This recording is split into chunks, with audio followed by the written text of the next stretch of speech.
સાંભળવા વિનંતી.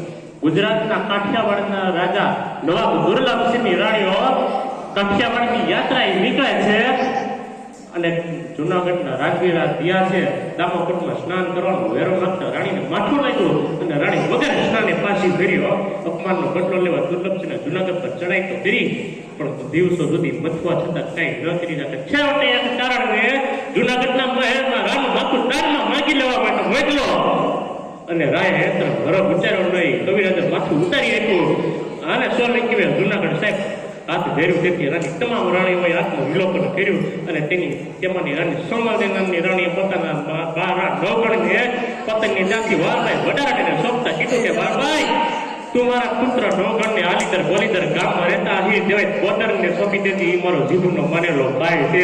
મારા નવગણને ગમે એમ કરી મચાવી રહે પણ મારા નવગણને મરવા નહીં દે. પછી તો વારભાઈ વડારા રાણીના કહેવા પ્રમાણે આલીદર બોલીદર આવી દેવાજ પોદરને વાત કરી અને દેવાજ પોદરે કીધું કે વારભાઈ, જ્યાં સુધી આ દેવાજ પોદર જીવે છે ને ત્યાં સુધી તારા નવગણને કાંઈ ન થવા દો, ન વાંકો થવા દો. દેવાજ પોદર આયર બોલું છું.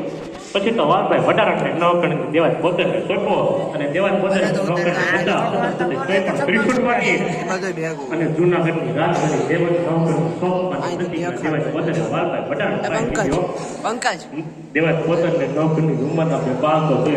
દીકરો ઉભો સોલંકીઓનો કયારો હતા સાહેબ દેવાજ પોદર નવગણને સ્વીકારે છે. અને હવે દેવાય ઘરમાં બેને બેઠા 3 બાળકો ઉતરીને મોટા થઈ નવગણ ઉભો અને જાહાર. અને પછી સમય જતા જતા ધીમે ધીમે 3 બાળકો મોટા થાય.